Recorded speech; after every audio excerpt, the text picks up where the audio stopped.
بسم اللہ الرحمن الرحیم۔ سورہ اخلاص کا وظیفہ۔ ایک شخص نے رسول صلی اللہ علیہ وآلہ وسلم سے عرض کیا کہ میں سورۃ اخلاص سے محبت کرتا ہوں، تو آپ صلی اللہ علیہ وآلہ وسلم نے فرمایا کہ اس کی محبت تجھے جنت لے جائے گی۔ ایک شخص نے کسی کو اس سورت کو پڑھتے ہوئے رات کے وقت سنا کہ وہ بار بار اسی کو دہرا رہا ہے۔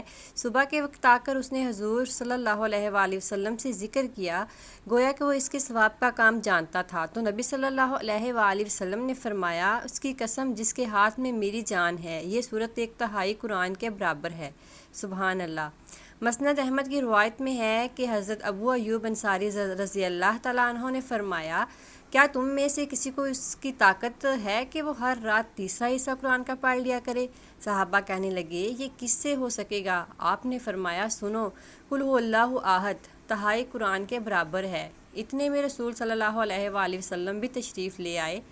آپ صلی اللہ علیہ وآلہ وسلم نے سن کر فرمایا، ابو ایوب سچ کہتے ہیں۔ رسول مقبول صلی اللہ علیہ وآلہ وسلم نے صحابہ سے فرمایا، جمع ہو جاؤ، میں تمہیں آج 1/3 قرآن سناؤں گا۔ لوگ جمع ہو کر بیٹھ گئے۔ آپ گھر سے تشریف لائے اور سورہ قل هو اللہ احد تلاوت فرمائی اور پھر گھر تشریف لے گئے۔ اب صحابہ آپس میں باتیں ہونے لگیں کہ وعدہ تو حضور صلی اللہ علیہ وآلہ وسلم کا یہ تھا کہ تہائی قرآن سنائیں گے، شاید آسمان سے کوئی وحی آئی ہوگی۔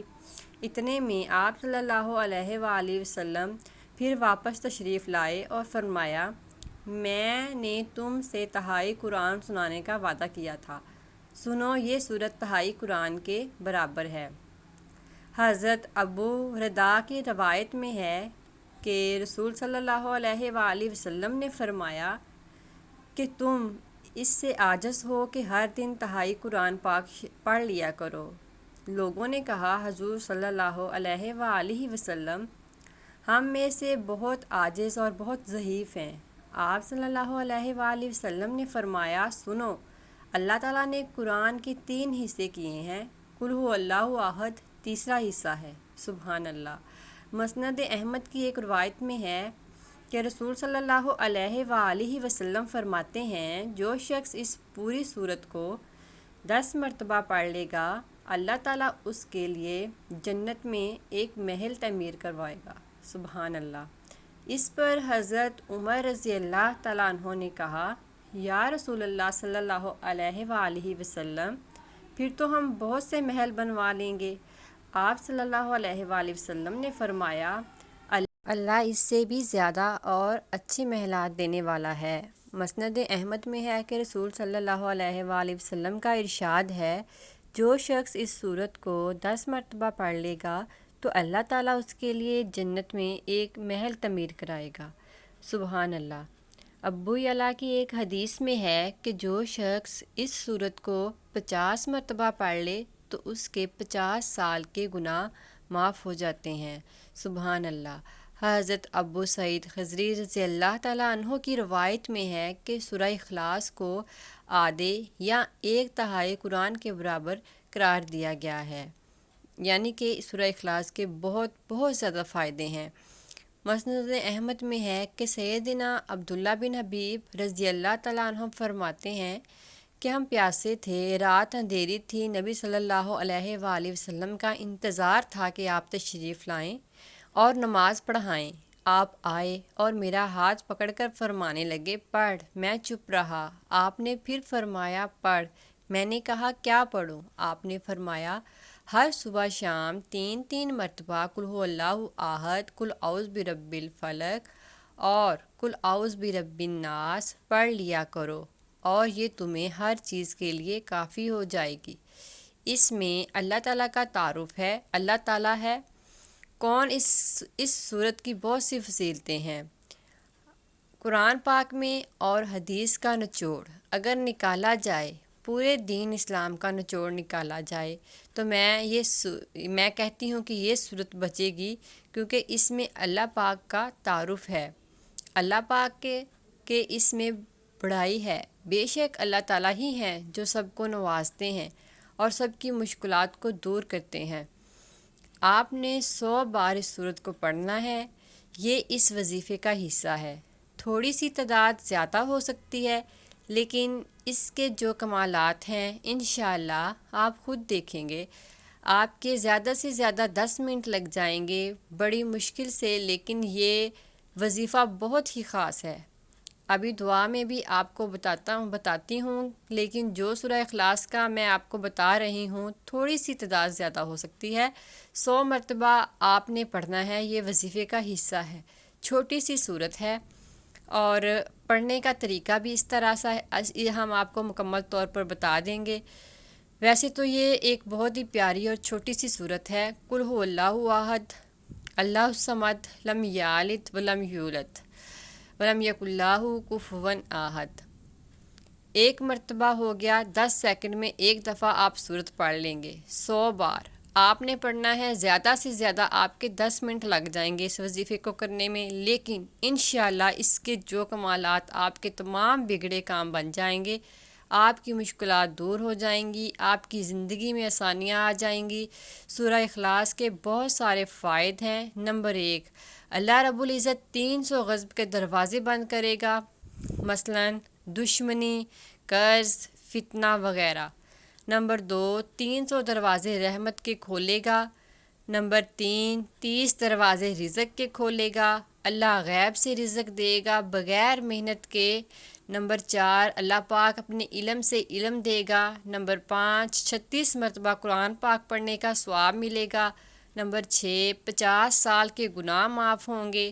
نمبر 7، اللہ پاک جنت میں 20 بنگلے دے گا جو یاقوت مرجان مرد کے بنے ہوئے ہوں گے. نمبر 8، ہر بنگلے کے 70,000 دروازے ہوں گے. نمبر 9، 2000 رکعت نماز نفل پڑھنے کا ثواب ملے گا. آپ کے جو کام اٹکے ہوئے ہوں گے وہ بھی آپ کے مکمل طور پر ہو جائیں گے. جیسا کہ میں نے آپ کو شروع میں ہی بتایا ہے کہ اس وظیفے کو حضرت ارطغرل غازی رحمۃ اللہ علیہ کیا کرتے تھے. انہوں نے کسی بھی جنگ میں شکست نہیں کھائی، ہمیشہ ان کو کامیابیاں ہی کامیابیاں ملی ہیں. آپ یہاں یہ مت سمجھ لینا یہ جو ڈرامے والا ارطغرل غازی ہے وہ نہیں، وہ اس کی بیس پہ تو ڈرامہ بنا ہے، لیکن جو پہلے ارطغرل غازی جنہوں نے جنگیں لڑی ہیں وہ یہ وظیفہ کیا کرتے تھے. تاریخ اٹھا کر دیکھ لو. زیادہ گہرائی کی طرف نہیں جاتے، آپ دعا سن لیجئے. سبحان اللہ والحمد للہ ولا الہ الا اللہ واللہ اکبر ولا حول ولا قوت الا باللہ العلی العظیم. اللہ ایک ہے، تمام تعریفیں اللہ کے لیے ہیں اور اللہ کے سوا کوئی معبود نہیں ہے. اللہ بہت بڑا ہے، گناہوں سے بچنے کی طاقت اور نیک کام کرنے کی قوت اللہ ہی کی طرف سے ہے جو عالی شان اور عظمت والا ہے. تیسرے کلمے کی تسبیح کرنی ہے، اس کو پہلے آپ نے پڑھا ہوگا لیکن آپ کو اس کی فضیلتیں نہیں پتہ ہوں گی، اس کی اہمیت نہیں پتہ ہوگی. جب تک کسی چیز کے دل میں اہمیت نہ ہو، اس کی فضیلت کا پتہ نہ ہو، اس پر یقین بہت کم ہو جاتا ہے، پھر اس کا فائدہ بھی کم ہوتا ہے. اس کی بہت سی فضیلتیں ہیں، اس کو جلالی تسبیح بھی کہا جاتا ہے.